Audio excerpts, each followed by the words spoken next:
Okay, welcome to our pantry tour. This is more of a tour of our homestead slash some would call prepping pantry, but I like to just call homestead pantry. I'm going to go over a few different things. It's really important as a homesteader to have a good stocked pantry, and I want to show you a few things in here and the importances of having a well-stocked pantry and why you should have a well-stocked pantry. I'm going to go over right now the essential staples and building a great homestead pantry foundation. We split our pantry up in a few different things, but the initial base of the pantry is long-term items, such as, I'm going to show right here, beans, rice, grains. The majority of ours are stored in 5-gallon buckets in Mylar, and they're put away for long-term storage. But in this pantry that we use daily, we have small packages of beans, rice, grains, flours, sugar, things like that. And as you can see, even right here, sugar, different sugars. These are items that when we put them in 5-gallon Mylar buckets, they can be stored away for decades. But we put smaller, non-long-term packaging containers of it in here that we just use all the time. So that would be the initial, I would consider like long-term food items. They could last for a long time, but we use them often. So it's kind of like we only put away what we use and what we will eat. The next item that I would consider long-term is number 10 cans of freeze-dried. These can be stored for, I would say 25 years plus. And these are items that they would be hard to do ourselves and put away, and also items that we know we're gonna need potentially in the future, and they can last a long time. So some of the items we have, butter powder. It's really hard for us to put away our own, we've made our own butter, but it's hard to put it away long-term for like 25 years. So we have like butter powder. One of my favorites, comfort food, this one right here, biscuits and gravy. But a lot of these items are like powdered milk, some bell peppers, burger mix, just random things, banana chips. There's some cans of just corn, a lot of just random items, but these are just more ingredients to make other foods. And these are items that we can put away for like 25 years. And they go with the beans and rice and grains. They kind of go together. The beans, rice, and grains, when you stock those and put those away for long term, that you can do yourself in 5-gallon buckets with Mylar and oxygen absorber. I'm not going to go into that. There's tons of videos on YouTube about that. The next layer I would go into in long-term food, but we use it often, is canned items. We have a wide range of canned items here. This shelf here is pressure canned chicken, and then I can walk over here. We have pressure canned beef, and then you do want to keep it in a cool temperature, not freezing or anything like that, out of sunlight, direct sunlight, and modest humidity level in here. The canned food like this, it can last years. Due to the fact these are in glass jars, I probably wouldn't go decades. I mean, you probably could, but me personally, just because sunlight can get into there. In general, with storing food for long term, you want to protect it from oxygen, light, and temperature. Extreme heat, extreme cold. This clear jars like this do not really protect it from light, but they do protect it from everything else. So it's one of the reasons that these are I consider like mid-grade long-term. In this category too, if you're not a canner and you don't have a garden, you don't have your chickens and animals that you package your own material, I would put in store-bought and canned items. And it's very similar to the glass jars that I will eat them as long as they're fine. The cans have an indentation, they're sucked in. So as long as the can is not poofed out or puffy, it doesn't have any like extreme dents in it or corrosion on it, I'll still eat them. And if they're suspect, I'll open it and then do the smell test. Generally, if they smell fine, they're good to go. If you've ever opened a bad can, it generally smells really bad. And I've seen cans that are poofed out, especially like tomato sauces and things like that. A lot of acidic foods, they will poof out. The same goes with these cans. The lid is sucked in right now. And if you've ever looked at canned items before, it's sometimes a little freaky, but the the screw-on lid part doesn't really matter. This can is pressure sealed on there. I mean, it's stuck on there. You got to pry it off to open it up. These are on there more for just protection so they don't get accidentally bumped loose. And we should just keep them on loose like that. In the canned items, you've also got jellies and jams. You have canned tomatoes, which can be used for, you know, tomato sauces, tomato soup, just anything you need tomatoes in, kind of a lot of things. And then you have miscellaneous, you know, just, I don't even know what some of the stuff is. No idea. It's not labeled, just the date, which is not a good thing. I would highly recommend labeling your items.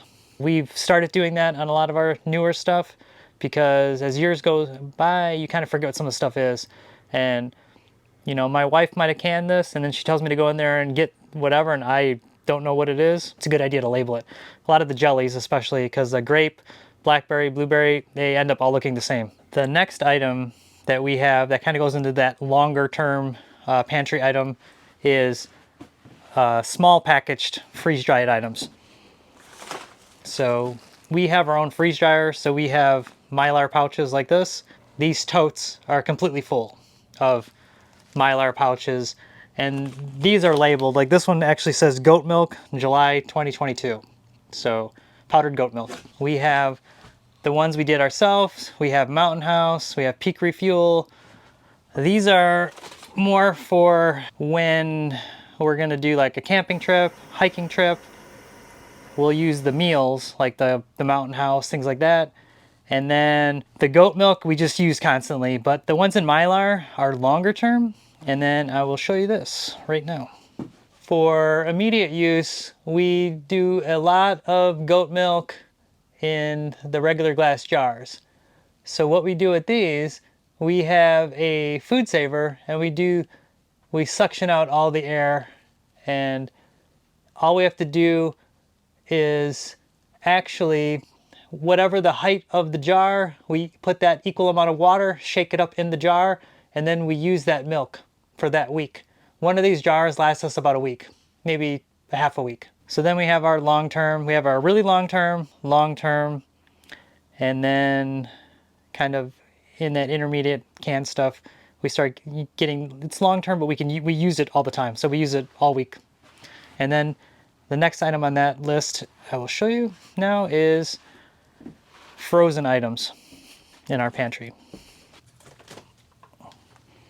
So this one we have a cow, pretty much butchered cow. Our other freezer, we have two freezers currently. The other freezer has a pig in it. Frozen meat, it varies on how long it lasts, but it lasts a good amount. We usually do about half a cow per year between the two of us. And then the pig, kind of the same thing. We do between a pig, a whole pig, and a half a pig maybe, but it'll usually last us about a year. We do like to kind of alternate between the two. We alternate between the frozen and the canned meat. The canned meat we like to use for like things where the meat's going to be in some kind of a sauce or kind of stews, taco, where you're adding seasoning. The frozen, like if we were going to have pork chops, steaks, things like that. Fajitas and things like that, we'll use the frozen meat. But generally, if it's going to be in like some kind of a sauce or something where you want the meat a little bit more tender, the canned meat is good to go. But I will say the canned meat is not very appealing in the canned state. So that is true. Also in this category, where I just showed you the freeze-dried milk, we also have immediate use freeze-dried items such as this. So here we have a bunch of freeze-dried vegetables and random things from green beans. These and berries that we will add, don't mind the Lucky Charms. It's a whole grain goodness. But the berries you can throw into teas, the green beans you can throw into soups. These are, in general, freeze-dried food will last a long time. When it's packaged like this, kind of like the milk, I would say it's good for a couple years, but I wouldn't go beyond that. So those freeze-dried vegetables like that, they're kind of nice because in that state, they will last a long time. They're dried. You can say you need some green beans for like a soup, just want a little bit. You don't want to open a whole can. You can just throw some into like a soup. In that category, we also have freeze-dried shredded cheese. Freeze-dried shredded cheese is really neat because you don't really need to reconstitute it back into anything. If you sprinkle it on chili, it'll absorb the moisture from the chili and soft and stringy in no time. So it's kind of a nice thing. And we do those in small packages. We generally buy big bulk of cheese and then reduce the packaging size, freeze dry some of it, put some of it in the refrigerator, and then freeze some of it. So we'll usually split it up 3 different ways. The big thing too with freeze dried items versus we also have in here like the dried items like the beans and things like that. Those are pretty dry, but like a lot of people have like beef jerky, dried fruit, things like that. The thing to remember with beef jerky and dried fruit is not all the moisture is out of it. You've probably experienced once in your life like moldy beef jerky. There's still moisture in beef jerky. Dehydrated foods, you have about 80% of the moisture removed. When you go to freeze-dried foods, you're removing almost 100% of the moisture. It's more like 99% of the moisture is removed from it. And the big difference is dehydrated foods, you put it in a low heat for a long period of time and it draws the moisture out. With freeze-dried food, you're taking food, you're putting it inside a vacuum chamber, you're dropping the temperature to -50 Fahrenheit, and then you're slowly heating the food in this environment. And what's happening is the vacuum is sucking the moisture as it's heating up. And it pretty much draws all the moisture. You've probably seen where you take like laundry, bring it outside in the middle of winter, it freezes, you shake it, all the ice comes off, and then the clothes are dry. Same concept with food. It's just done a little differently because food is a little harder to work with. By far, freeze drying is the best preservation method, but it is not the only method. So you have to remember that. And it's not really a cheap method, preserve food, but it is the best because you retain almost 100% of the nutritional value, where when you can food such as this, you are losing some of the nutritional value because you're cooking the food. So it's one thing to kind of look at.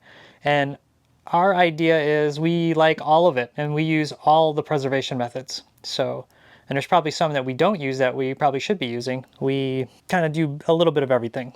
Yeah, I gotta say, when you look at the pressure canned meat, it's not the most appealing. But let me tell you, when you put it in like a tacos or a stew or something like that, it is phenomenal. It is great. So, okay, the big thing with homestead preservation versus if you're just a prepper, the big thing, like preppers will just buy a lot of this stuff. They'll buy the freeze-dried number 10 cans. They'll buy like the buckets and just buy the ingredients, put them into it. When you're a homesteader, a lot of this stuff is seasonal. So the milk that we do, the freeze-dried milk, it's seasonal. The tomatoes that we have down there, seasonal. A lot of the chicken, when we raise our chickens, we butcher them seasonally. We don't do it all the time. And that's why we preserve it, because we like milk all the time, but unfortunately, we don't milk all the time. We have some goats that are pregnant right now, so we will be resuming milking in a few months, but until then, we have our stockpile of milk. And the reason we do the goat milk, my wife, in addition to having celiacs, is also lactose intolerant. The goat milk does not have lactose in it. So a lot of the preservation we do is seasonal. And if you're not a homesteader, you're not a gardener, and you're like, well, this doesn't really relate to me, it kind of does. Because when you go to buy a lot of this stuff, it's seasonal at a lot of the stores. So they might not have, some stores, I know like Sam's Club and all that, they sell freeze-dried items. It's kind of seasonally too. A lot of things are, it is related to the season. So keep that in mind when planning your pantry. But one of the things, if you can preserve your own food, besides it tasting better and probably being better for you, it's a satisfaction of putting away your own food. But even our pantry, a lot of the stuff in here, we did not put away ourselves. Obviously, the Lucky Charms, the whole grain goodness, it's a comfort food. So that is another item. The last thing I want to focus on is a diverse pantry. And that was kind of what I was leading into before, comfort items. In our pantry, we do a lot of hiking and things like that, and we do have a lot of comfort items. Like I have kind of like those hiking bars, granola bars, cookies, things like that. Just different things. Since my wife has celiacs, we have a lot of gluten-free mixes, like chili mix, taco mix, and then even some oddball items like very low-quality grape jelly that we use for mouse traps bird feeders, things like that when we need just a cheap, low quality jelly. But then as stated, we have all this stuff like that. We also keep spoons, forks, tinfoil rolls. A well-diversified pantry, you want to have a little bit of everything that you normally use. In that category also would be pasta. We have gluten-free pasta. We have gluten-free rice noodles. You want to have your vegetable oils, coconut oil, and then don't forget condiments. You want to have a good stock of condiments. We just ran into a problem, I should say I ran into a problem. My wife has celiacs, which is gluten-free, and then she also has lactose intolerance. Me, on the other hand, I have a high fructose corn syrup intolerance, and we just found out, sadly, we have, what do we have here, 2, 4, 6, 7, a bunch of these Sweet Baby Rays. They put high fructose corn syrup in it. I can't eat it. It makes me sick. So unfortunately, we're going to have to donate that or do something with it. It's one of those things. We try to get the healthier items, like even the mayonnaise here we have has olive oil in it. I mean, it's, a little bit better, but on the same end, we still like items like these Hungry Jack dried out potatoes. They're not freeze dried, but they're dehydrated, and you just add water. And they're really nice for, a quick meal. But you also don't want to forget salt, sugar, different things that we use all the time, like cornmeal. You got to think of the one thing that a lot of people always forget about is spices and seasonings. And we also like real maple syrup. I like, just regular cocoa powder because I can't do high fructose corn syrup. We also have, like just simple, easy comfort foods for breakfast, like oatmeal mixes. I eat a lot of oatmeal, so I try to get the healthier brands that don't have a lot of ingredients, and I stock up on them. And then if you're like me and a coffee snob, I have a lot of coffee in here. I have an espresso machine, a couple different drip coffee methods, and then I have a Nespresso machine, which uses specific little pods. So whenever these are on sale, I just buy them all when they're really cheap because they're sealed in aluminum, they last a long time. And then I also have ground espresso in cans. Coffee really theoretically does not last long, they say, because the beans dry out, the oils dry up, and that's all your flavor. But I've drank coffee that's really old. These cans like this, I've had some that were 5, 6, 7 years old and they still taste really good. And I use that in my espresso machine. And then for my drip machine, I just buy ground, or like these ones right here from IKEA, unground, and then I grind it myself. And then as stated before, these are the Nespresso.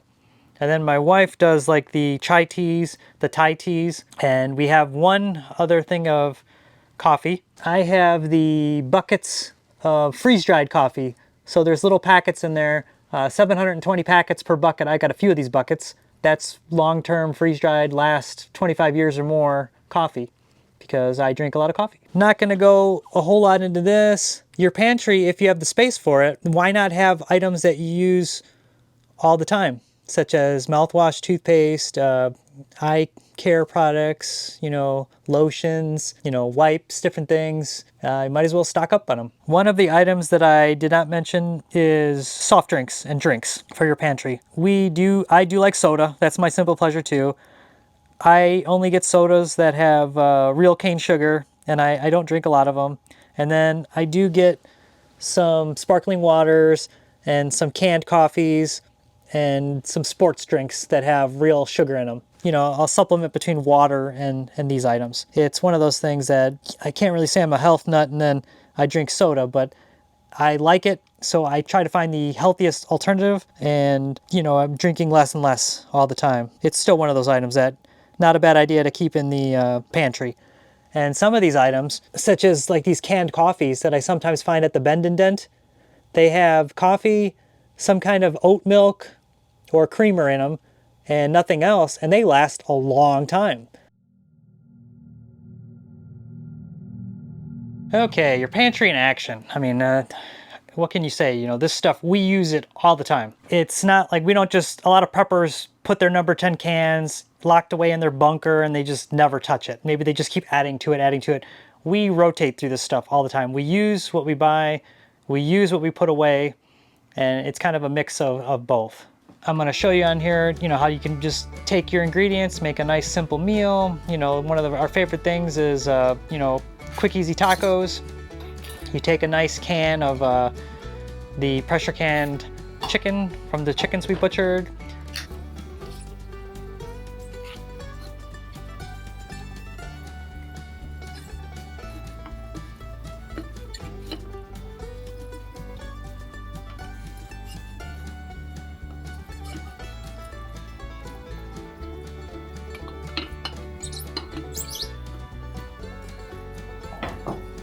You mix it in with some gluten-free taco mix.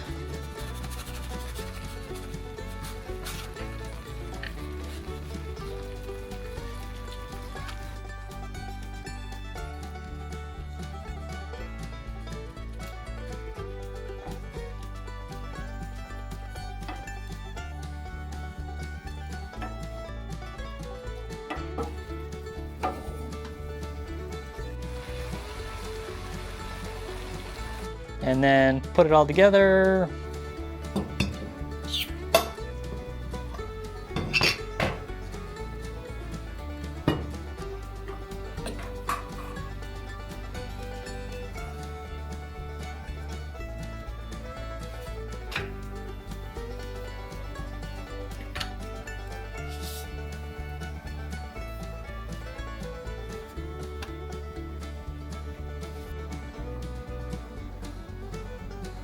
One of the items I did not go over, because I don't consider it a pantry item, but it would be like tortillas and bread, bagels. They're things that when we do go to the store, like once every couple weeks, we'll grab some of those because we like those.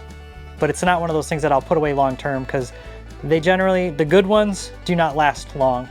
And a lot of the breads and stuff my wife will make, but we do like to buy bagels and things like that, and they don't last as long. So that's kind of like our really short term. It's one of those items we don't necessarily need, but we like. And then, such as these tacos, we use the tortillas, the corn in this case, because they're gluten-free. We have cheese. Like I said, the cheese we buy in bulk, and then we shred some, we freeze some, and then we freeze dry some. So we store it different ways. Shredded cheese, it's cheaper to buy a block of it and shred it yourself than buy shredded cheese. And then the last item I really want to get into that a lot of people don't think about when doing a homestead / prepper survival pantry, as some will call it. It is a way to hedge inflation. A lot of people don't think about that, but the inflation is just out of control. Things just keep going up in price. And I don't consider foods really to have an expiration date. If it doesn't have mold on it, the can's not exploded, whatever, and it's stored properly, I'll eat it. I've eaten, even military MREs. A lot of people don't realize this. There's like a 5-year shelf life on those. I've eaten some that were like 20 years old and survived, so it's Mountain House technically has a 25-year on the freeze-dried food. I've seen people eat Mountain House that's 40 years old. Cans of tuna, I've seen people eat ones that are decades old. Regular canned food, decades old. Honey, maple syrup, things like that have no expiration date.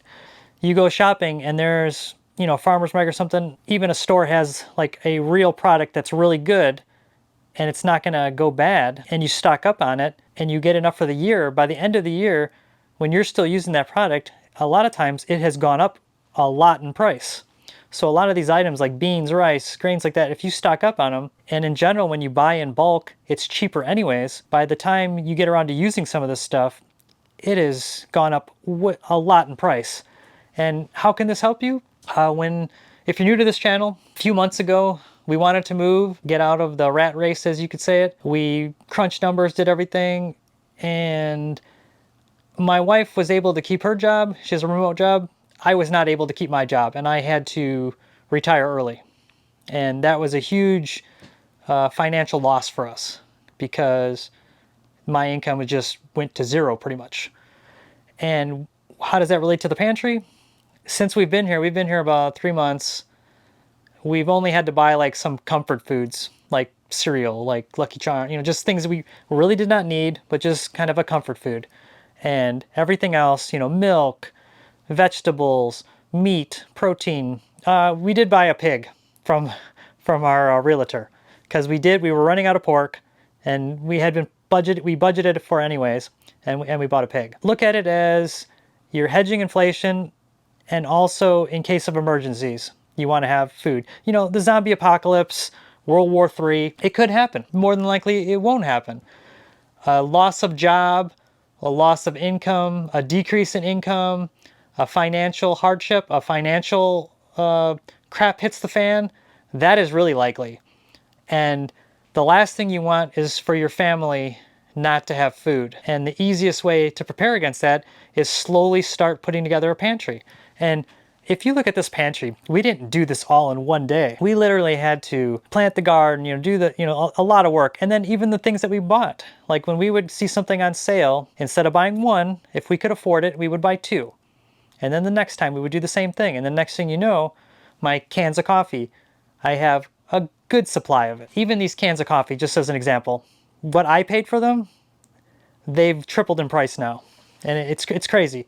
I'm kind of, if I see them on sale again, I'm going to buy some more, but the chances of that, and that's one thing too, when you find stuff on sale, it may not be on sale again. So if you can afford to buy a good amount of it, and you know it's not going to go bad, and you're not going to waste it, why not? It's only going to go up in price. And if it's something you use all the time, it's not a bad investment. So that's one thing a lot of people don't realize with the pantries, that it's also a way to hedge inflation, and it's insurance for uncertain times in the future, such as my case, lose all my income, or the zombie apocalypse, or who knows, whatever, World War III, whatever the news is telling us, alien invasion now, that seems to be in the news. It's one of those things too. But more than likely, the reality is you might have a snowstorm, something where you're stuck at home. Instead of going, oh, I need to go to the grocery store, you can just be like, oh, I need to go to the pantry. Hopefully this is helpful. I'm not going to go too much more into it because it's just a pantry. This is my pantry, and there are many like it, but this one is ours. Somebody might get that reference. Your pantry probably will not look like our pantry. Everybody's pantry should be geared towards what they eat, and they might have dietary restrictions, peanut allergies, gluten intolerances. You got to base it on that. But really, like a lot of people don't realize too, the last thing I'm going to talk about, this goes to you preppers. You guys buy all this canned food, buy all this freeze-dried stuff, MREs and all that. Have you tried it? Are you actually going to like it? Because I know lots of people that all they put away was beans and rice for the apocalypse. And it's like, try eating beans and rice for a month straight and tell me how you like it. You want to have some diversity, as stated before, and things you actually like to eat. We're not complete health nuts, but we try to eat very healthy as we can. And we slip a little, things in there here and there, but we've noticed our health and energy levels have just increased so much more with a good pantry of stuff that we normally like. Because the other thing too is cravings. There are a lot of junk food. Like in here there are some Doritos. That's my simple pleasure that I've been trying to quit. It's funny, I bought some generic Doritos and then the real Doritos, and they put something in it because I can eat a whole bag in one sitting of the real Doritos. But then the healthy alternative, I eat a handful and I'm fine. So I'm trying to slowly get myself off of that. Just wanted to say one last time, thanks again. Hopefully this was helpful.